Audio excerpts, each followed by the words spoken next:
जय हिंद दोस्तों, आप सभी लोगों का स्वागत है आपका अपना यूट्यूब चैनल ईजा मंत्रा में। देखिए, आज का क्लास हमारा यूपी पुलिस 2024 के भर्ती का प्रैक्टिस सेट रहेगा। प्रैक्टिस सेट आपके यूथ कंपटीशन बुक से होगा। प्रैक्टिस सेट नंबर आपका सेकंड होगा, है ना। तो चलिए, आप सभी लोग जो है लिंक शेयर कर दीजिए। जी, गुड इवनिंग सभी को, गुड इवनिंग। जितने भी लोग जुड़े हो, आप सभी लोग जो है लिंक शेयर कर दीजिए। कुछ लोगों को जोड़िए फटाफट क्लास में। और जो है आज का जो क्लास होगा प्रैक्टिस सेट का, आप सभी लोग जो है ना सभी आंसर का जरूर जवाब देते रहिएगा।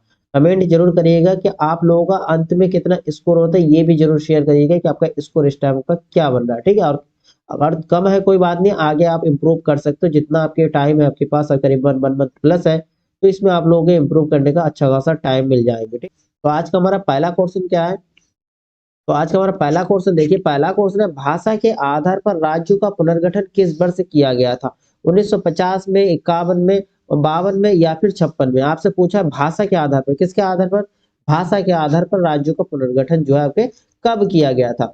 देखिए, भाषा के आधार पर जो है राज्य के पुनर्गठन के लिए केंद्र सरकार ने जो है 1953 में, कितने 1953 में एक आयोग का गठन किया। एक आयोग का गठन किया गया था जिसमें अध्यक्ष के रूप में, अध्यक्ष कौन थे, आपसे अगर पूछे अध्यक्ष कौन थे, तो आपका अध्यक्ष जो है फजल अली साहब थे। कौन थे, फजल अली, ध्यान रखिएगा, फजल अली अध्यक्ष थे। और इनके सदस्यों में देखें तो सदस्य जो है हृदयनाथ कुंजरू और के एम पणिक्कर थे। ठीक है, और इन आयोग के द्वारा सुझाव दिया गया था 16 राज्य की, कितना, 16 राज्य बनेगा और 3 संघ क्षेत्र राज्य बनेगा, 3 संघ क्षेत्र के राज्य बनेगा। लेकिन जो है आपके 1956 में, कब, 1956 में जब राज्य का पुनर्गठन किया गया था, तो उस समय 14 राज्य बने। कितना राज्य बने, 14 राज्य बने। और जो है संघ क्षेत्र के राज्य 6 बने, 6 जो है संघ क्षेत्र के राज्य बने। ठीक है, सुझाव दिया गया था 16 और 3 का, और बने कितना आपके 14 और 6 का बना था। कब बना था, 1956 में। आयोग का गठन 1953 में हुआ था, और राज्यों का पुनर्गठन जो आपके भाषा के आधार पर हुआ था, तो आपके 1956 होगा आंसर, 1956 होगा। क्लियर है जी। चलिए नेक्स्ट क्वेश्चन देखते हैं। नेक्स्ट आपका क्वेश्चन नंबर सेकंड, जापान में होन्शु नामक द्वीप किसके लिए प्रसिद्ध है। होन्शु नामक द्वीप जो है किसके लिए प्रसिद्ध है, कोयला, लोहा अयस्क, तेल या फिर हीरे। देखिए, जापान में होन्शु का अर्थ होता है मुख्य प्रांत, क्या, मुख्य प्रांत। लेकिन जो है होन्शु, जो है होन्शु क्या है, जापान का सबसे बड़ा द्वीप है। सबसे बड़े द्वीप कौन सा है, होन्शु है जापान के, जिसमें मुख्य रूप से तेल, तांबा और जस्ता। ठीक है, ये पाया जाता है, तेल, तांबा व जस्ता पाए जाते हैं। तो आपसे पूछा जापान में होन्शु नामक द्वीप किसके लिए प्रसिद्ध है, तो आप आंसर दोगे तेल। ऑप्शन क्या आएगा, ऑप्शन आपका सी नंबर, ये आपका करेक्ट आंसर है, तेल, तेल के लिए प्रसिद्ध है। चलिए नेक्स्ट क्वेश्चन देखते हैं। नेक्स्ट आपका क्वेश्चन नंबर थर्ड, देखिए क्वेश्चन नंबर आपका थर्ड क्या है, भारत में किस गवर्नर जनरल को स्थानीय स्वशासन का पिता कहा गया। भारत में किस गवर्नर जनरल को जो है स्थानीय स्वशासन का पिता कहा गया था। लॉर्ड ब्लिजलो, Lord Canning, Lord William Bentinck या लॉर्ड रिपन साहब। बताइए इसका आंसर क्या होगा क्वेश्चन नंबर थर्ड का। देखिए, स्थानीय स्वशासन का पिता जो है लॉर्ड रिपन को कहा जाता है। ऑप्शन नंबर जो आपका डी है, ये आपका सही आंसर होगा, ऑप्शन नंबर डी, जी, लॉर्ड रिपन। चलिए नेक्स्ट क्वेश्चन देखते हैं। नेक्स्ट आपका क्वेश्चन होगा क्वेश्चन नंबर 4। देखिए क्वेश्चन नंबर 4 क्या आपका, निम्नलिखित में किसने पहले 1935 में संविधान सभा का सुझाव प्रस्तावित किया था। 1935 में संविधान सभा का सुझाव प्रस्तावित किया था नेहरू, गांधी, जे पी नारायण या एम एन रॉय साहब। बताइए क्वेश्चन नंबर आपका 4 का आंसर क्या होगा। देखिए, 1935 में संविधान सभा की जो मांग हुआ था, तो इसमें जो है सबसे पहले विचार जो है, यह प्रस्ताव किसने दिया था, तो आपका आंसर होगा एम एन रॉय साहब, एम एन रॉय साहब ने दिया था। ठीक है, क्लियर है। चलिए नेक्स्ट क्वेश्चन देखते हैं। नेक्स्ट आपका क्वेश्चन होगा क्वेश्चन नंबर 5। देखिए आपका क्वेश्चन नंबर 5 क्या है, वर्तमान कंप्यूटिंग में समस्त विश्व में कौन सा कोड प्रयोग किया जाता है और स्वीकार है। कौन सा कोड प्रयोग किया जाता है पूरा विश्व में, ASCII, होलरिथ कोड, EBCDIC या फिर ISCII। ठीक है, वर्तमान में कंप्यूटिंग या समस्त विश्व में कौन सा कोड प्रयोग किया जाता है, तो आपका आंसर होगा ASCII। ऑप्शन आपका फर्स्ट सही है, ऑप्शन नंबर पहला जो है ये आपका सही आंसर है क्वेश्चन नंबर 5 का। क्लियर है, क्वेश्चन नंबर 5 का आंसर हो रहा है ऑप्शन नंबर फर्स्ट। चलिए नेक्स्ट क्वेश्चन देखते हैं। नेक्स्ट आपका question number 6, when the river स्लीप्स, when the river स्लीप्स उपन्यास किसके द्वारा लिखी गई है? अनुराधा रॉय, विक्रम सेठ, शोभा डे या स्टेरिन क्वायर? बताइए क्वेश्चन नंबर आपका 6 का आंसर क्या होगा? व्हेन द रिवर स्लीप्स का उपन्यास जो है के द्वारा लिखी गई, आपका आंसर होगा ऑप्शन नंबर डी, स्टेरिन क्वायर साहब। ठीक है, स्टेरिन क्वायर साहब, ऑप्शन नंबर डी जो है आपका सही आंसर हो रहा है। चलिए नेक्स्ट क्वेश्चन देखते हैं जी, बिल्कुल सही आंसर कमेंट करते रहिएगा।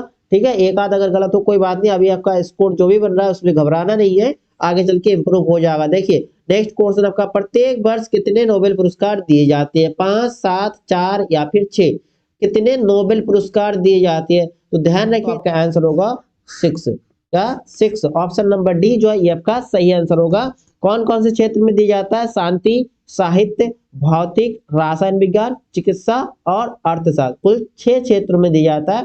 पहले जो है ये 5 क्षेत्रों में दिया जाता था, बाद में इसमें कौन सा जोड़ा गया?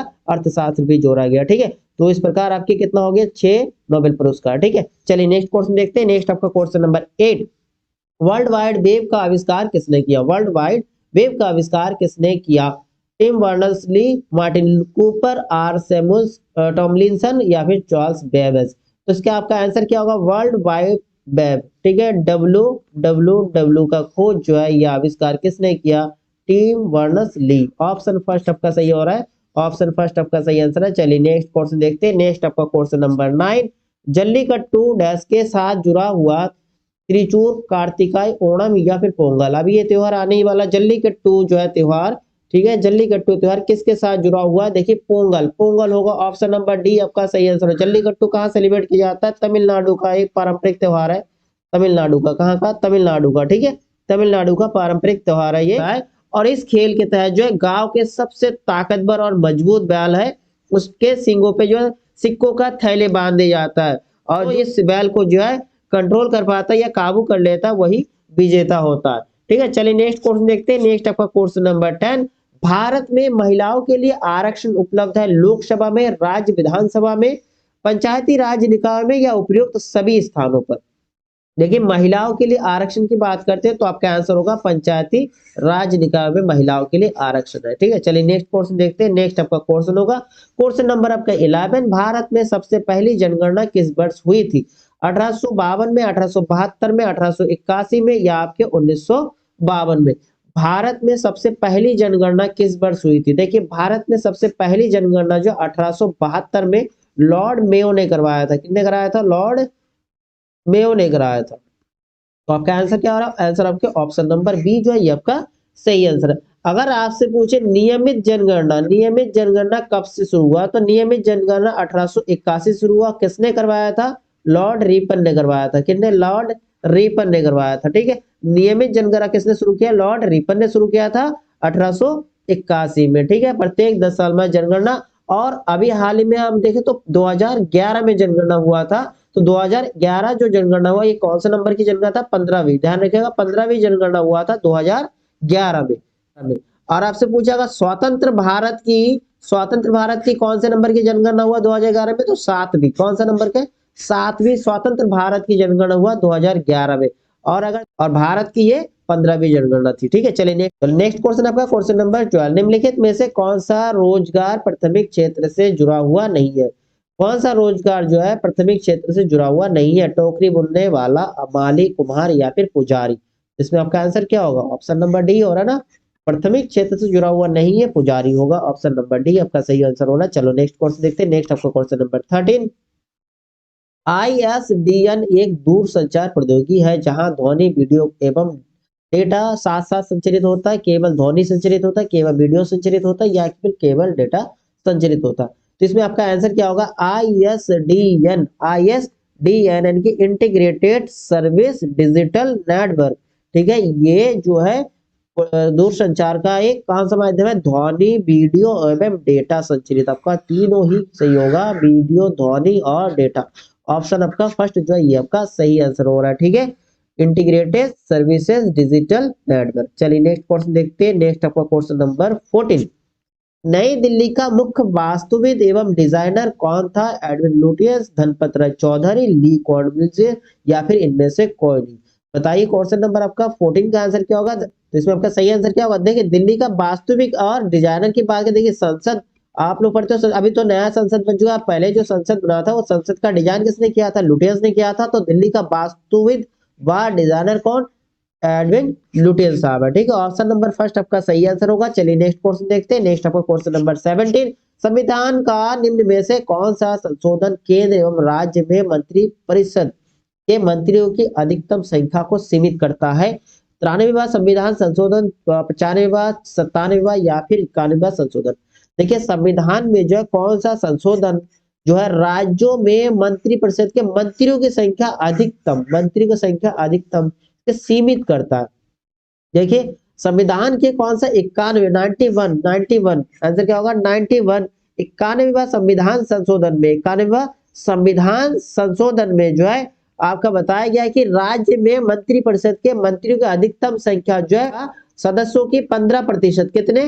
15% हो सकता है, अधिकतम 15%। ध्यान रखिएगा, अधिकतम कितने प्रतिशत? 15% हो सकता है। चलिए नेक्स्ट क्वेश्चन देखते हैं। अगर आपसे पूछे ये संविधान संशोधन कब हुआ? 2003 में हुआ था। 91वां संविधान संशोधन कब हुआ? 2003 में हुआ था। चलिए नेक्स्ट क्वेश्चन देखते हैं। नेक्स्ट नेक्स्ट आपका क्वेश्चन नंबर 18, हुमायूं की दुर्घटना के आकस्मिक मृत्यु के उपरांत उनके बेटे अकबर को मुगल सिंहासन पर बैठाया गया। कहां पर? लाहौर में, सरहिंद में, कन्नौज में या फिर काबुल में? बताइए आपका क्वेश्चन नंबर 18 का आंसर क्या होगा? हुमायूं की दुर्घटना आकस्मिक दुर्घटना हुआ, क्योंकि हुमायूं की मृत्यु कैसे हुआ? पुस्तकालय के सीढ़ियों से गिर के हुआ ना, पुस्तकालय के सीढ़ियों से गिर के हो गया था। इसके बाद जो है इनका बेटे अकबर को राजा बनाया गया था। तो इनके सिंहाराज तिलक या फिर सिंहासन बैठाया गया कहां पर? पंजाब के कन्नौज में। ध्यान रखिएगा, पंजाब के कन्नौज में। ठीक है, उस समय इनकी उम्र देख, किसी बुक में 13 वर्ष होगा, किसी बुक में 14 वर्ष, 13 से 14 वर्ष की उम्र में। और इनके जो है संरक्षक या बॉडीगार्ड कहे या फिर मेन सेनापति थे, कौन थे? बैरम खान थे। ठीक है, बैरम खान ने ही इनको सिंहासन पर बैठाया था। कन्नौज पंजाब में जो है बैरम खान ने सिंहासन पर बैठाया था अकबर को। चलिए नेक्स्ट क्वेश्चन देखते हैं। नेक्स्ट आपका क्वेश्चन नंबर आपका 19 होगा। क्वेश्चन नंबर 19 क्या कह रहा है? भारत का निम्नलिखित में से कौन सा राष्ट्रपति निर्विरोध निर्वाचित हुआ था? डॉक्टर एस राधाकृष्ण, के आर नारायण या नीलम संजीव रेड्डी या डॉक्टर राजेंद्र प्रसाद? बताइए क्वेश्चन नंबर आपका 19 का आंसर क्या होगा? भारत का निम्नलिखित में से कौन सा राष्ट्रपति जो निर्विरोध निर्वाचित हुए? तो आपका आंसर होगा नीलम संजीव रेड्डी। ठीक है, Neelam Sanjiva Reddy, option number C जो है ये आपका करेक्ट आंसर होगा। ठीक है, नीलम संजीव रेड्डी कौन से नंबर पे? 8वें नंबर के राष्ट्रपति थे। कौन से नंबर पे? 8वें नंबर के राष्ट्रपति थे। और जो है ये कब बने? 1977 में, 1977 में बने। ठीक है, चलिए नेक्स्ट क्वेश्चन देखते हैं। नेक्स्ट क्वेश्चन आपका क्वेश्चन नंबर 20। क्वेश्चन नंबर 20 क्या है? रेडियो तरंग का वेग कितना होता है? 3 इंटू 10⁸ मीटर पर सेकंड या 1:10⁶ मीटर पर सेकंड या 3 गुना 10⁶ मीटर पर सेकंड या 3 गुना 10⁸ मीटर पर सेकंड? देखिए रेडियो तरंग का वेग पूछा है, आपका जो प्रकाश का वेग होता है उतना ही होगा। जो प्रकाश का वेग दोस्तों कितना होता है? प्रकाश का वेग आपका 3 गुना 10⁸ मीटर पर सेकंड होता है।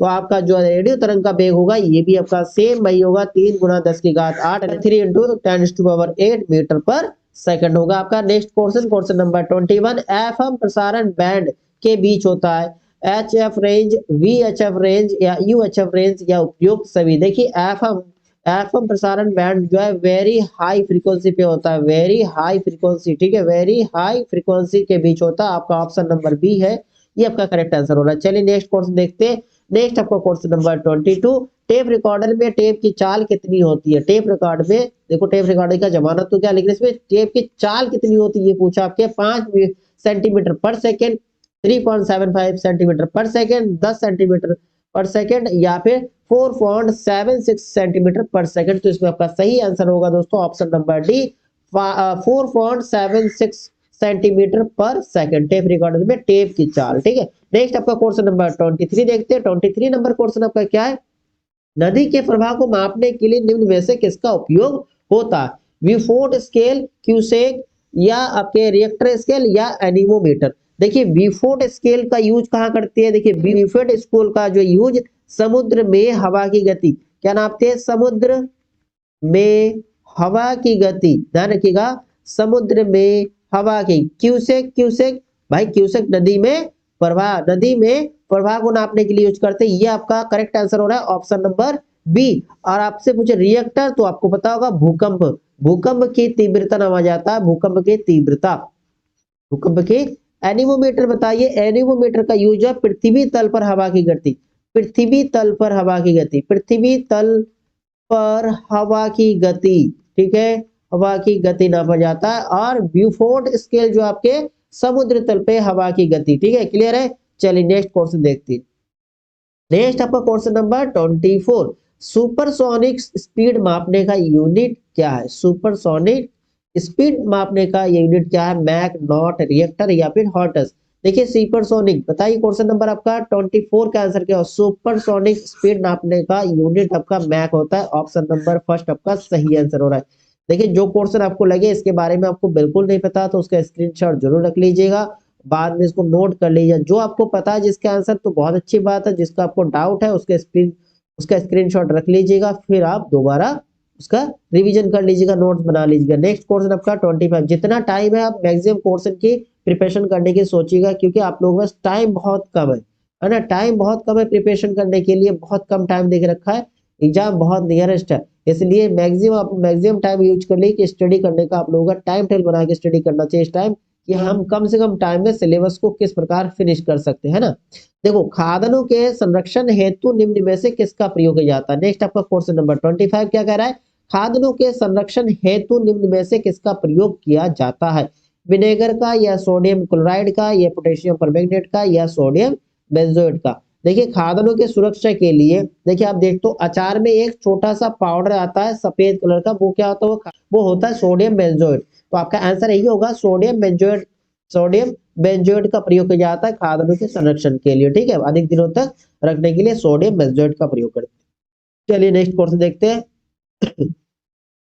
नेक्स्ट हम देखते हैं क्वेश्चन नंबर 26, किसी स्थान की आर्द्रता जानने के लिए निम्न में से किसका प्रयोग किया जाता है? सिंपल से आपसे पूछा आर्द्रता किस में नापा जाता है? हाइग्रोमीटर में, पायरोमीटर में, पेरिस्कोप में या फिर हाइड्रोमीटर में? बताइए क्वेश्चन नंबर आपका 26 का आंसर क्या होगा? देखिए आर्द्रता मापने के लिए तो आपका हाइग्रोमीटर यूज होता है। क्या होता है? ऑप्शन नंबर फर्स्ट में दिखाई दे रहा है आपको हाइग्रोमीटर, ऑप्शन फर्स्ट आपका सही रहा। आप पायरोमीटर की बात करते हैं, देखिए पायरोमीटर क्या नापा जाता है? पायरोमीटर से सतह का तापमान नापा जाता है, ठीक है, सतह का तापमान, ठीक है, सतह का तापमान नापने के लिए क्या यूज करते हैं? पायरोमीटर का यूज करते हैं, ठीक है। और पेरिस्कोप की बात करते हैं, पेरिस्कोप आपके पनडुब्बी का उपकरण है, पनडुब्बी में यूज होने वाला उपकरण है। और हाइग्रोमीटर की बात करें, हाइग्रोमीटर आपके आपेक्षिक घनत्व, क्या नापा जाता है? आपेक्षिक घनत्व के लिए यूज होता है, आपेक्षिक घनत्व। और आपका जो आर्द्रता की बात करते हैं तो आपका हाइग्रोमीटर हो गया, हाइड्रोमीटर आपके आपेक्षिक घनत्व। ध्यान रखिएगा हाइग्रो और हाइड्रो में ध्यान रखिएगा, हाइड्रो आपके घनत्व के लिए होता है और हाइग्रो के आर्द्रता नापने के लिए, ठीक है। चलिए नेक्स्ट क्वेश्चन आपका क्वेश्चन नंबर 27, वही कौन सी पर्यावरणीय परत है जो विकिरण को वापस पृथ्वी में प्रतिविंबित करता है? वही कौन सी पर्यावरणीय परत है जो विकिरण को वापस पृथ्वी में प्रतिविंबित करता है? क्या आंसर होगा आपका? स्ट्रेटोस्फीयर, आयनोस्फीयर, एक्सोस्फीयर या टोपोस्फीयर? बताइए क्वेश्चन नंबर आपका 27 का आंसर क्या होगा? देखिए पृथ्वी से निकलने वाली जो विकिरण होता है वो आपके समताप मंडल से टकराकर वापस पृथ्वी पर आ जाता, तो आपका आंसर होगा समताप मंडल, यानी कि स्ट्रेटोस्फीयर, समताप मंडल, स्ट्रेटोस्फीयर। और जो आपके आयनोस्फीयर की बात करते हैं, आयनोस्फीयर से जो रेडियो तरंगे, कौन सी? रेडियो तरंगे, तरंगे रेडियो तरंगे टकराकर वापस पृथ्वी में आते। चलिए नेक्स्ट क्वेश्चन देखते हैं। नेक्स्ट आपका क्वेश्चन नंबर 28, देखिए क्वेश्चन नंबर 28 क्या है? निम्न राज्यों में से कौन सा राज्य उदय योजना के लिए समझौता ज्ञापन एमओयू पर हस्ताक्षर करने वाला देश का पहला राज्य बन गया? उत्तर प्रदेश, मध्य प्रदेश, झारखंड या उत्तराखंड? तो इसमें आपका उदय योजना, ठीक है, तो आपका इसमें आंसर होगा झारखंड, ठीक है, झारखंड राज्य जो है इसमें सबसे पहले हस्ताक्षर करने वाला राज्य बन गया। नेक्स्ट क्वेश्चन आपका 29, महात्मा गांधी भारतीय राष्ट्रीय कांग्रेस के अध्यक्ष किस वर्ष बने? 1923 में, 1924 में, 1925 में या 1922 में? देखिए महात्मा गांधी ने भारतीय राष्ट्रीय कांग्रेस के अध्यक्ष जो है 1924 में किया था। कहां पर? बेलग्राम, कहां पर? बेलग्राम, बेलग्राम कहां पर था? कर्नाटक, बेलग्राम कर्नाटक में। कौन सा? आपके 40वें, कौन सा नंबर के? 40वें अधिवेशन में, 40वें अधिवेशन की अध्यक्षता जो महात्मा गांधी जी ने किए थे। और अगर आपसे पूछे 40 से पहले 39वें अधिवेशन की अध्यक्षता किसने की? 1923 में हुआ था ये, 1923 में इसके अध्यक्षता अबुल कलाम साहब ने की थी, अबुल कलाम आजाद, अबुल कलाम आजाद। ठीक है। और इसके बाद कौन सा हुआ, इसके बाद आपके 41वें अधिवेशन इसके अध्यक्ष सरोजिनी नायडू, सरोजिनी नायडू जी लिखी थी। ठीक है, आपका 41वां कब हुआ, 1925 में। 24 वाला आपके महात्मा गांधी 40वें बेलग्राम कर्नाटक में हुआ था। और 39वां कहाँ हुआ था, 39वां आपके जो अबुल कलाम आजाद अध्यक्ष थे उनमें वो वाला दिल्ली में हुआ था। कहाँ हुआ था, दिल्ली में। और 41वां कहाँ हुआ, आपके कानपुर में। कहाँ हुआ, कानपुर में। चलिए नेक्स्ट क्वेश्चन देखते हैं। नेक्स्ट आपका क्वेश्चन, क्वेश्चन नंबर 30। देखिए क्वेश्चन नंबर आपका 30 क्या है, क्रीमी लेयर संबंधित है बायोस्फीयर से, सामाजिक एवं आर्थिक हालत से, कुक्कुट पालन से या दुग्ध उत्पादन से। क्रीमी लेयर, देखिए क्रीमी लेयर संबंधित किससे है, आप नाम से ही पता चल रहा है क्रीमी लेयर आपका आंसर होगा सामाजिक एवं आर्थिक हालत से। ऑप्शन बी जो है ये आपका सही आंसर होगा। चलिए नेक्स्ट क्वेश्चन देखते हैं। नेक्स्ट आपका question number 33, Lal Bahadur Shastri stadium स्थित है कहां पर, नई दिल्ली में, हैदराबाद में, इलाहाबाद में या फिर कानपुर में। लाल बहादुर शास्त्री स्टेडियम जिसको हम फतेह मैदान के नाम से भी जानते हैं, पहले फतेह मैदान कहा जाता था, तो ये जो है कहां पर है आपके, ये जो आपके हैदराबाद में। ऑप्शन नंबर बी जो है ये आपका करेक्ट आंसर होगा क्वेश्चन नंबर 33 का। क्लियर है। चलिए नेक्स्ट क्वेश्चन देखते हैं। नेक्स्ट आपका क्वेश्चन होगा 35, रक्त लाल दिखाई देने का कारण। देखिए कुछ क्वेश्चन आप देख लो स्किप है, ये जो आपके करंट अफेयर्स के क्वेश्चन जो मैंने स्किप किया है, क्योंकि करंट अफेयर्स के क्वेश्चन आपके जो करंट का अभी अलग से क्लास होगा उसमें आप देख लीजिएगा, क्योंकि करंट अफेयर्स के क्वेश्चन को यूनिक क्वेश्चन होगा। देखिए उसके सिलेबस काफी ब्रॉड है, तो करंट अफेयर्स के आप जितने भी तैयारी कर लो ना, जैसे 5 क्वेश्चन जितने ही बन रहा है ना, इसमें कंफ्यूजन होते, जितने ज्यादा तैयारी कर लो। आपको इस टाइम सबसे ज्यादा ध्यान देना चाहिए रीजनिंग, हिंदी, जीएस। ठीक है, अगर मैथ में अच्छी आपके पकड़ है तो मैथ भी देख लीजिएगा, बहुत अच्छा स्कोर बनने की चांस है। और आप करंट अफेयर्स के अगर देखना तो करंट अफेयर डेली मुश्किल से एक क्लास देख लो, 30 मिनट का काफी है।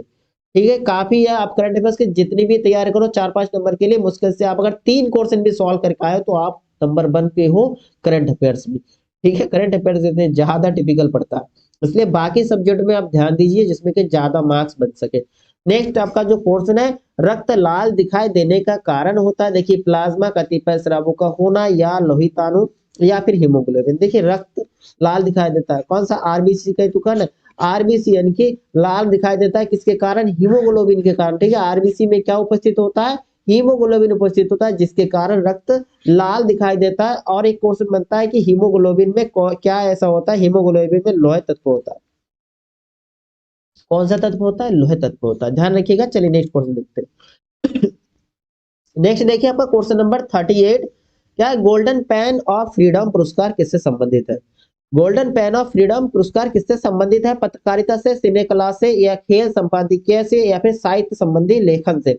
देखिए समझ में आ रहा है, गोल्डन पेन की बात करते तो ये आपके पत्रकारिता से संबंधित है। ठीक है, ये पुरस्कार आपके पत्रकारिता से संबंधित है। ठीक है, चलिए नेक्स्ट क्वेश्चन देखते हैं। नेक्स्ट आपका देखिए सामान्य हिंदी का कुछ क्वेश्चन होगा। देखिए सामान्य हिंदी का जितने क्वेश्चन बन रहा है आपका सारे क्वेश्चन इसमें देख लेते हैं प्रैक्टिस सेट का। नेक्स्ट आपका क्वेश्चन 39 जो हिंदी के फर्स्ट नंबर क्वेश्चन होगा, समास बताइए। इसमें आपको पूछा है समास बताइए, भरपेट, अव्ययभाव समास, द्वंद्व समास, तत्पुरुष समास या बहुप्रिय समास। देखिए भरपेट, भर पेट, देखिए मेन किस पे है? पेट, क्या भर पेट, ये जो पहला शब्द आप देख रहे हो पहला, ये भर पेट, जैसे हम करते हैं प्रत्येक, प्रत्येक आपका क्या होता है, प्रति प्लस एक।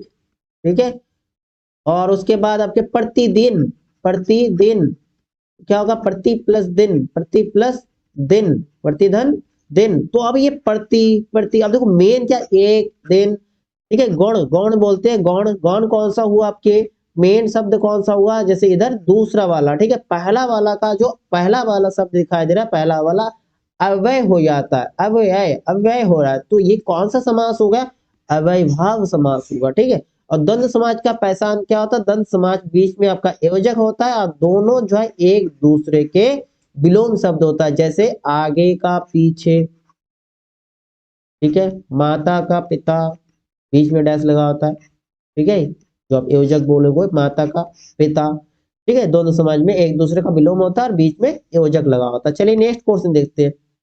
नेक्स्ट आपका क्वेश्चन नंबर 40, एक दिन बैठे बैठे यह बात अपने ध्यान में चली कि कोई कहानी ऐसे कहिए कि उसमें हिंदवी छूट और किसी बोली का पुट ना मिले, हिंदवी छूट और किसी बोली का पुट ना मिले। और पंक्ति किस लेखक की है, मलिक मोहम्मद जायसी साहब की, मुंशी इंसान अल्लाह खान जी की है, राजा शिव प्रसाद सितारे हिंद की या फिर मुंशी सदासुख लाल की। देखिए ये जो कहावत है ये रानी केतकी की कहानी, रानी केतकी की कहानी से है, रानी केतकी की कहानी। और रानी केतकी की कहानी, इसका लेखक कौन है? मुंशी इंसा अल्लाह खान साहब है। ठीक है, ऑप्शन नंबर आपका बी जो है आपका सही आंसर होगा। देखिए कई बार पूछते हैं रानी केतकी की कहानी का लेखक कौन है, तो आपका आंसर होगा मुंशी इंसा अल्लाह खान। चलिए नेक्स्ट क्वेश्चन देखते हैं। नेक्स्ट आपका क्वेश्चन नंबर 41, निम्न में से क्रिया विशेषण अव्यय चुनिए। क्रिया के साथ विशेषण, देखिए कुत्ता भौंक रहा है, राम खाना खा रहा है, अधिक मत बोलो, राधा रात भर जागती रही। बताइए क्वेश्चन नंबर आपका 41 का आंसर क्या होगा? कुत्ता भौंक रहा है, भाई क्रिया दिखाई दे रहा है, राम खाना खा रहा है, कहा है अधिक मत बोलो, अधिक मत बोलो। देखिए राधा रात भर जागती रही रात भर, कौन सा आ रहा है? ऑप्शन नंबर डी जो है आपका सही आंसर होगा।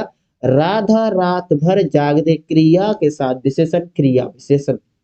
नेक्स्ट क्वेश्चन देखते हैं। नेक्स्ट आपका क्वेश्चन 42, निम्न में से कौन जीवनी है? अतीत के चलचित्र चिंतामणि, आवारा मसीह, नीर का निर्माण। फिर देखिए आवारा मसीह जो है ये आपका एक जीवनी है। अगर इसमें राइटर की बात करते हैं आपका आंसर होगा विष्णु प्रभाकर जी, विष्णु प्रभाकर जी इनके राइटर है, जिसमें कौन की जीवनी है? शरद चंद्र चट्टोपाध्याय जी की जीवनी है। और अतीत के चलचित्र इसके लेखक आपके महादेवी जी है। कौन है? महादेवी जी है। ये जो है एक चलचित्र है, क्या है? चलचित्र है। ठीक है, चिंतामणि, चिंतामणि के लेखक कौन है? रामचंद्र शुक्ल जी, रामचंद्र शुक्ल जी है, रामचंद्र शुक्ल जी है, रामचंद्र शुक्ल जी है। निबंध है, क्या है? निबंध है, क्या है? निबंध है। नीर का निर्माण, नीर का निर्माण एक आत्मकथा है, क्या है? आत्मकथा है, आत्मकथा है। उनके लेखक की बात करते हैं हरिवंश राय बच्चन, हरिवंश राय जी के आत्मकथा है, हरिवंश राय जी के आत्मकथा। चलिए नेक्स्ट क्वेश्चन देखते हैं। नेक्स्ट आपका क्वेश्चन 46, शुद्ध शब्द छाटी, अभ्यस्त, अभ्यस्त, अभ्यस्त या अभ्यस्त। बताइए क्वेश्चन नंबर 46 का आंसर क्या होगा? देखिए ता लगा होगा, अभ्यस्त होगा, था नहीं होगा। ऑप्शन सी जी, ऑप्शन सी करेक्ट होगा बिल्कुल। नेक्स्ट क्वेश्चन देखते हैं। नेक्स्ट आपका क्वेश्चन नंबर 47, 47 क्वेश्चन हम देखते हैं। कौन सा शब्द तुर्की भाषा का नहीं है? आपसे पूछा कौन सा तुर्की भाषा का नहीं है। आप देख लीजिएगा ये टॉपिक, देशा शब्द, ठीक है, उसके बाद विदेशी शब्द, ये थोड़ा एक बार स्टडी कर लीजिए, क्वेश्चन आपके बनता है, ये हर एग्जाम में बनता है। देखिए तुर्की भाषा का शब्द नहीं है इसमें, पैगंबर जो है ये तुर्की भाषा का शब्द नहीं है, बाकी चेचक, बेगम, बारूद ये आपके तुर्की भाषा का शब्द है। नेक्स्ट क्वेश्चन में चलते हैं। नेक्स्ट आपका क्वेश्चन नंबर 48, जल, प्राण, पुत्र किस शब्द का अनेकार्थी है? देखिए समझ में आ रहा होगा, औषधि, सार, तत्व, जीवन। देखिए जल, प्राण, पुत्र, भाई प्राण जीवन से है, जल जीवन से है, आपका आंसर क्या होगा? जीवन, जीवन का अनेकार्थी शब्द है। आपके क्वेश्चन नंबर 49 में देखते हैं।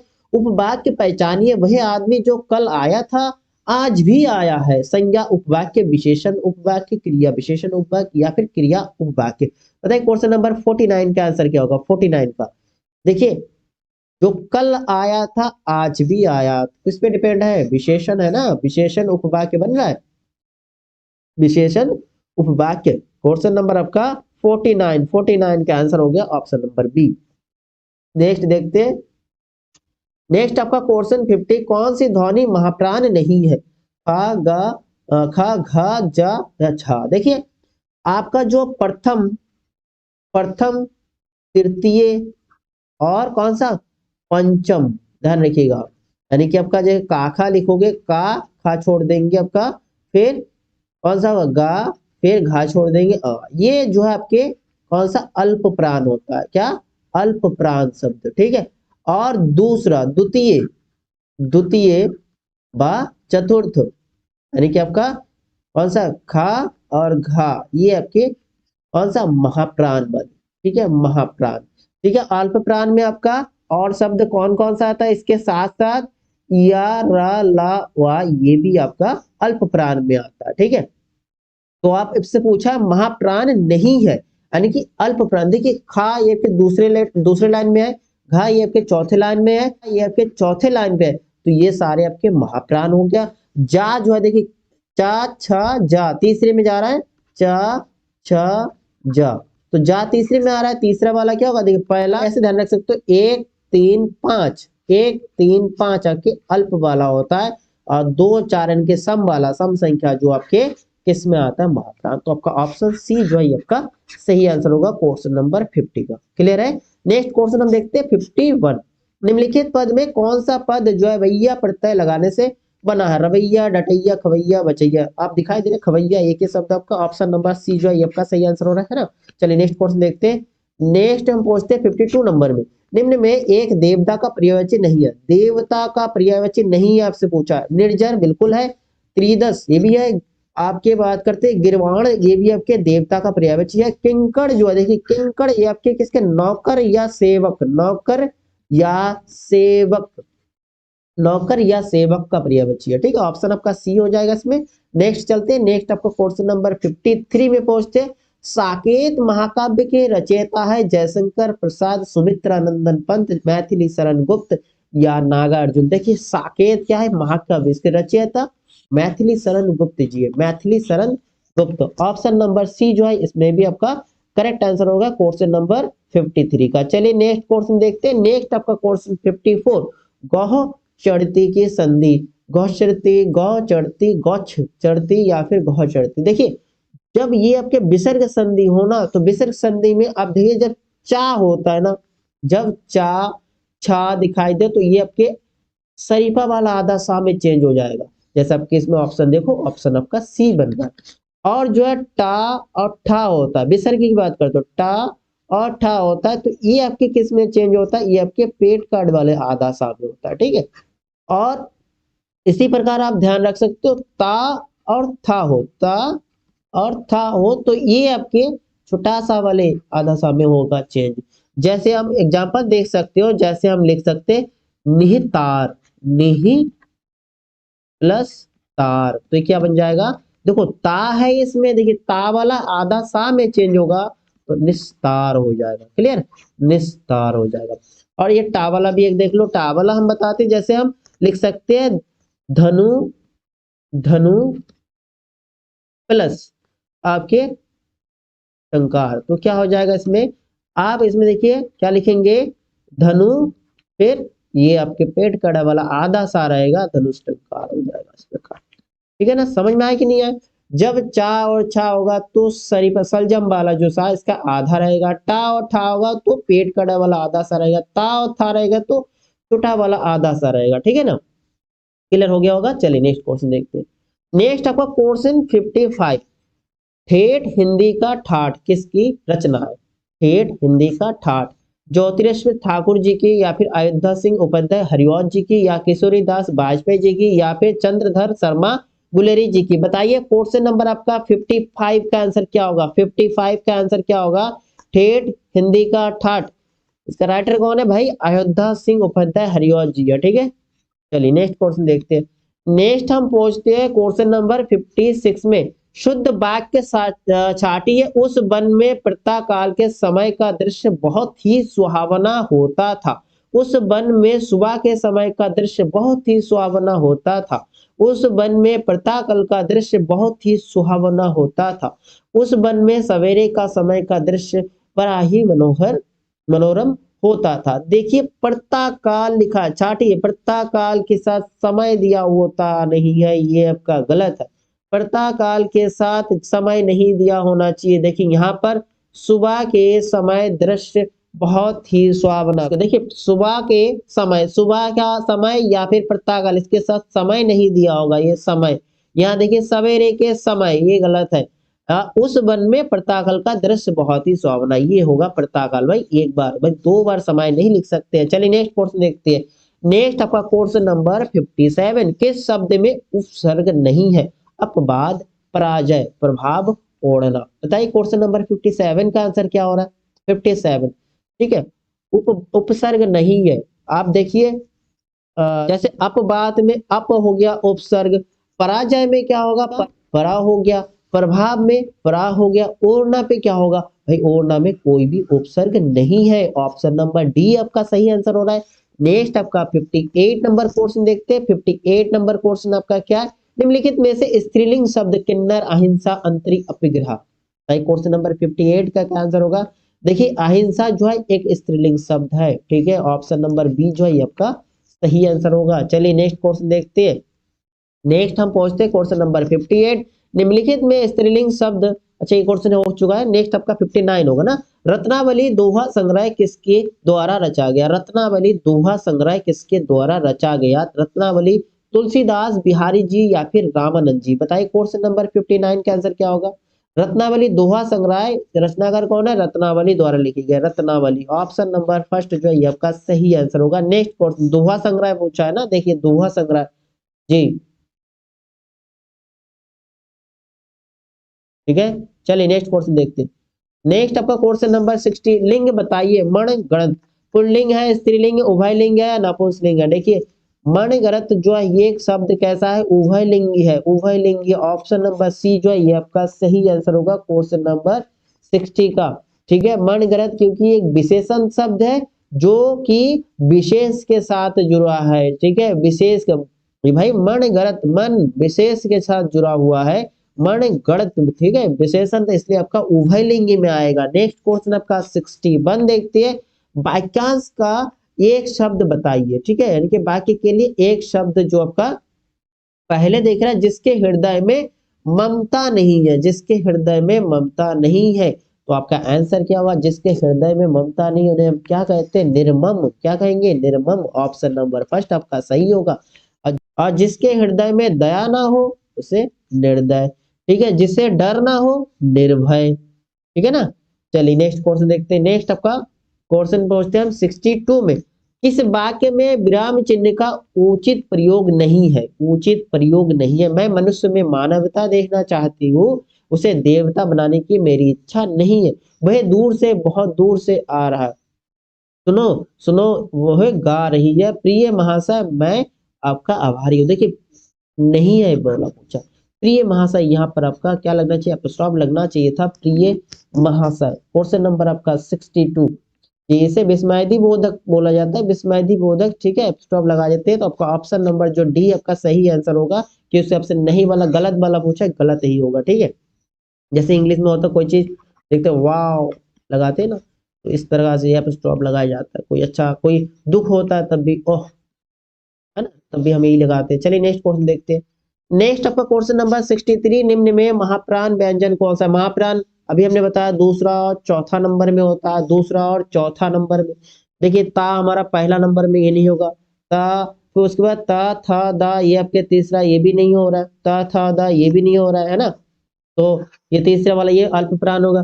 फिर प फ व भ ये आपके चौथे नंबर पे हो रहा है, बिल्कुल आपका ऑप्शन जो है सी सही होगा, ठीक है। 2 और 4 और 1 3 5 आपके अल्प प्राण में आता है। किस में आता है? अल्प प्राण में, ठीक है। प्रीवियस क्वेश्चन मैंने बताया था। चलिए नेक्स्ट क्वेश्चन आपका 64, निम्न में आघोष वर्ण कौन सा है? आघोष देखिए 1 और 2, पहला और दूसरा आपके आघोष होगा, ठीक है। और तीसरा चौथा, ठीक है, ये आपके सघोष होता है, सघोष होगा, ठीक है।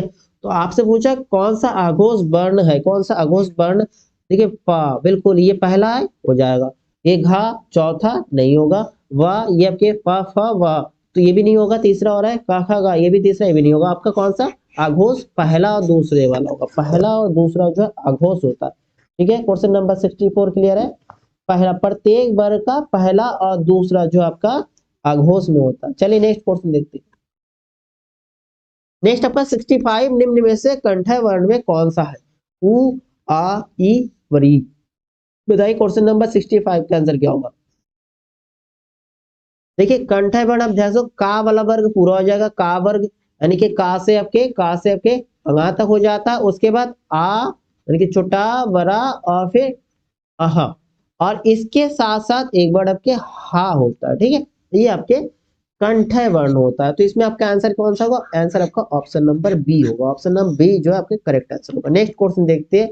नेक्स्ट आपका क्वेश्चन 66 नंबर, देखो 66, निम्नलिखित में से रूर शब्द दूध वाला, घुड़सवार, नाग, लंबोदर। बताइए क्वेश्चन नंबर 66 का आंसर क्या होगा? देखिए रूर शब्द पूछा है, रूर शब्द, रूढ़ शब्द क्या होता है? वे शब्द जो स्वतंत्र होते हैं रूढ़ शब्द कहलाते हैं। जैसे आपका नाक, भाई इसको तोड़ोगे भाई अब कुछ बनेगा, तो दूध का देखिए दूध वाला संयुक्त वर्ण है ना, घुड़सवार घुड़ प्लस सर, लंबोदर लंबो प्लस उधर, ठीक है। तो ये अलग अलग, इसमें ये स्वतंत्र कौन सा? नाक। नेक्स्ट क्वेश्चन आपका 67, रत्नाकर का संधि विच्छेद क्या होगा? रत्न प्लस आकार होगा या फिर रत्न प्लस आकार होगा, रत्ना प्लस कर होगा या रति प्लस आकार होगा? बताइए क्वेश्चन नंबर 67 का क्या आंसर होगा? देखिए रत्नाकर, यहाँ पर मात्रा नहीं लगा है, यहाँ मात्रा ये वाला नहीं होगा, आपका ऑप्शन फर्स्ट ही होगा सही आंसर। कौन सा हो रहा है? ऑप्शन फर्स्ट सही आंसर हो रहा है। कौन सा आंसर हो रहा है? ऑप्शन फर्स्ट सही हो रहा है। चलिए नेक्स्ट क्वेश्चन देखते हैं। नेक्स्ट क्वेश्चन आपका 68, प्रतिमान में समास क्या है? तत्पुरुष, अव्ययभाव, द्वंद या फिर द्विगु? प्रतिमान आप तोड़ोगे, प्रति प्लस मान, पहला वाला अव्यय हो गया तो अव्यय समास का हो गया, जैसे प्रतिदिन, प्रत्येक, ठीक है ना। 68 का आंसर हो गया ऑप्शन नंबर आपका बी। चलिए नेक्स्ट क्वेश्चन, परिक्रमा में उपसर्ग है, परिक्रमा में उपसर्ग आ, पा, पर, परि, आप समझ में आ रहा है? परिक्रमा, परि प्लस कर्मा हो रहा है, हाँ तो परि आपका क्या हो जाएगा? उपसर्ग हो गया। ऑप्शन डी आपका सही आंसर हो रहा है, बिल्कुल। चलिए नेक्स्ट क्वेश्चन देखते हैं। नेक्स्ट हम पहुंचते हैं 70 नंबर। भलाई में प्रत्यय कौन सा हो जाएगा? वरी ई होगा, आई होगा, लाई होगा या फिर भाव होगा? बताइए क्वेश्चन नंबर 70 का आंसर क्या होगा? भलाई, क्या आ रहा है? भलाई, इसका आपका प्रत्यय पूछा है, प्रत्यय, ठीक है। प्रत्यय क्या होता है? जो शब्द अंत में जुड़कर उनके अर्थ में विशेषण या परिवर्तन ला दे, उसे हम क्या कहते हैं? प्रत्यय कहते हैं। जैसे आपके भलाई में आपके भलाई हो गया, ठीक है, आई लग गया, ये आपके परिवर्तन ला रहा है, ठीक है। नेक्स्ट क्वेश्चन आपका क्वेश्चन नंबर 71, निम्न में कौन सा शब्द तत्सम है? तत्सम, ठीक है, संस्कृत के समान जिसमें होता है तत्सम, तद्भव जिसमें परिवर्तन हो गया, आलस, आम, आग या आसरा? बताइए क्वेश्चन नंबर 71 का आंसर क्या होगा? देखिए जिसमें तत्सम वैसे सेम टू सेम आलस, आलस ऑप्शन क्या होगा? फर्स्ट होगा। आग का अग्नि, आम का आम्र, ठीक है, इस प्रकार चेंज हुआ। चलिए नेक्स्ट क्वेश्चन देखते हैं। नेक्स्ट आपका क्वेश्चन नंबर 72, निम्न में कौन सा शब्द तद्भव जो परिवर्तन हुआ? तद्भव बताइए कौन सा होगा? चूर्ण, छिद्र, ज्ञान या फिर छत? बताइए क्वेश्चन नंबर 72 का आंसर क्या होगा? इसमें आपको समझ में आया, छत होगा ना। ऑप्शन डी जो है ये आपका सही आंसर होगा, छत, ठीक है, जिसमें परिवर्तित हो रहा है, संस्कृत से परिवर्तित हो रहा है। नेक्स्ट आपका क्वेश्चन नंबर 73, निम्न में से कौन सा शब्द देशाज शब्द है? आग, बच्चा, खिड़की, फूल? बताइए क्वेश्चन नंबर आपका 73 का आंसर क्या है? 73 का आंसर कमेंट करिए दोस्तों। क्वेश्चन नंबर 73 का आंसर क्या होगा? निम्न में से कौन सा शब्द देशाज? तो आपका खिड़की शब्द जो है ये आपका देशाज शब्द है, खिड़की शब्द, देशाज, खिचड़ी, लोटा, पगड़ी, ये देशाज शब्द है। चलिए नेक्स्ट क्वेश्चन देखते हैं। नेक्स्ट आपका क्वेश्चन होगा 74, निम्न में से विदेशी शब्द कौन सा है? पुष्ट, अमीर, प्रिय, भक्त? विदेशी शब्द पूछा है आपसे, विदेशी शब्द इसमें कौन सा है? तो विदेशी शब्द आपके अमीर हो जाएगा, ठीक है। अमीर जो है एक विदेशी शब्द हो जाएगा, अमीर। फिर आपके हो सकते हैं ऑर्डर, लालटेन, हॉस्पिटल, अलमारी, आदमी, ये सब आपके विदेशी शब्द होगा। उष्ट, प्रिय, भक्त, ये आपके देश शब्द। नेक्स्ट पोर्शन आपका 75, निम्न में संज्ञा शब्द गंगा, पुराना, नीला, मोटा? भाई नीला आपके विशेषण है, पुराना मोटा आपको विशेषण समझ में आ रहा है।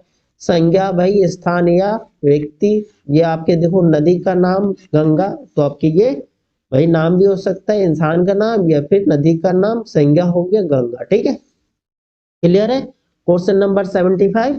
तो यहाँ आपके प्रैक्टिस सेट का 75 क्वेश्चन हो रहा है, तो बीच में आपके 5 क्वेश्चन आपका करंट का छोड़ दोगे तो 5 आपके 70 में आपका स्कोर क्या बना? आप कमेंट करके जरूर बताएं स्कोर क्या बन गया, ठीक है। और वीडियो को अच्छा लगा तो लाइक और शेयर करना ना भूलिए, अपने दोस्तों को शेयर कर दीजिएगा, ठीक है। फिर आप नेक्स्ट क्लास में मिलते हैं फिर नेक्स्ट प्रैक्टिस सेट के साथ।